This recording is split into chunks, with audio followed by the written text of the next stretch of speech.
All right, ready? Let's clap together. 1, 2, 3. Will a bunch of new Pokemon Go updates be enough to revive the game? Find out on Nerdist News. Okay, clap again. Think back on the days of yore. To just a few months ago, July 2016. Yes, it's only been a few short months since the Poke craze swept the world. The game may have hit its peak too soon, however, because just after its massive success, Go fell from grace with updates that removed major features fans loved most. Tracking went from awesome to glitchy to gone and then back again. Pidgeys went from cheaper by the dozen to almost impossible to catch, and scanning for new Pokemon went from slow but tolerable to tough to use on public transportation or pretty much at all for that matter. With all of these new changes, the numbers of users have had a mass exodus, though perhaps due to its early success, there are still tons of people Pokemon going each day, but not nearly as many that came with the original release. Now, Niantic has continued to provide frequent updates, hoping to fix the issues and get back to early numbers, and while the recent improvements are getting a lot of people pumped, will they be enough to save the game? First up, and probably the most anticipated feature on the list, is the buddy system. Say hello to my little friend! Pokemon trainers can comb their Pokedex and specify their favorite Pokemon, choosing a buddy. The feature designates that Pokemon to follow your trainer around, collecting special candies while living a blessed life outside the Pokeball. Unfortunately, for most buddies, you can't actually see them following you around the world on the map unless it's one of a handful of special Pokemon like Pikachu or Eevee, which is a hidden Easter egg in the update, even though we just told you about it. The rest of the Pokemon buddies will live in your player menu, accompanying your avatar, racking up their Pokemon-specific candies based on how many kilometers you walk. This brand shiny new update will be especially handy for users that capture a rare, usually unseen Pokemon. However, adorable favoritism aside, we'll finally being able to evolve some rares enough to get people back to the game. Maybe not.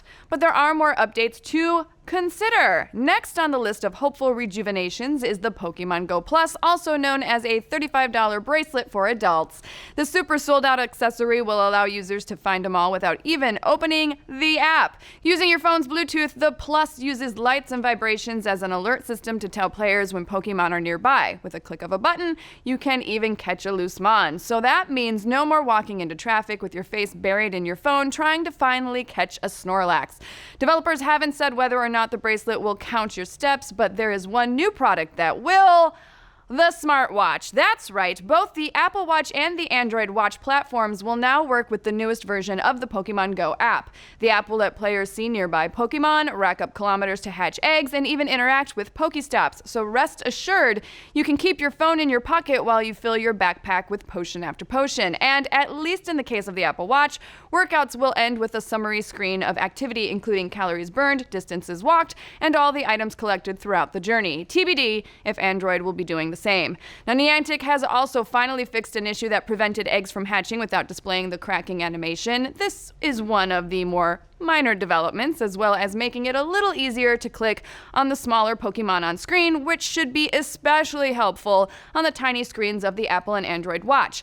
It seems like Niantic is taking great strides towards making Pokemon Go great again. So, are these updates just a band-aid or a set of advancements that will restructure the game on its way to further success? All these improvements sound great, however, fans are still waiting on a longer-term overhaul. Trainers are wondering when the legendaries are finally getting released, and apart from one lucky user in Ohio who was accidentally gifted a now rescinded Articuno, none have been announced or spotted, and certain Pokemon like Mr. Mime and Farfetch'd are still region-specific and, dare I say, far-fetched for fans unwilling to travel long distances in an attempt to catch them all. That, mixed with the distance tracking still dodgy at best, means that the app still has a long way to Pokemon Go before it finds itself back in our good graces. But what do you guys think? Is the buddy system enough to take this game from sink to swim? Will more accessories mean fewer people walking into traffic trying to catch some elusive mon? Who's already bought a Pokemon Go Plus? Let's discuss. Make sure you head on over to twitch.tv/Nerdist at 3 p.m. today, where we'll discuss Pokemon Go, a major new Game of Thrones character return, and oh, I don't know, probably some sweet, sweet Star Wars. Yeah, Star Wars! Star Wars! Join us in chat as we discuss it all live. We're also giving away some super cool Marvel figures signed by Stan Lee himself over at facebook.com/Nerdist, so get on over there right quick. Don't forget to like this video and subscribe to keep getting all of your Nerdisty news. Yay! Yay! The feature designates that Pokemon to proverbially, I got it! Proverbially. That's what I just said, proverbially. It proverbially? What a stupid word.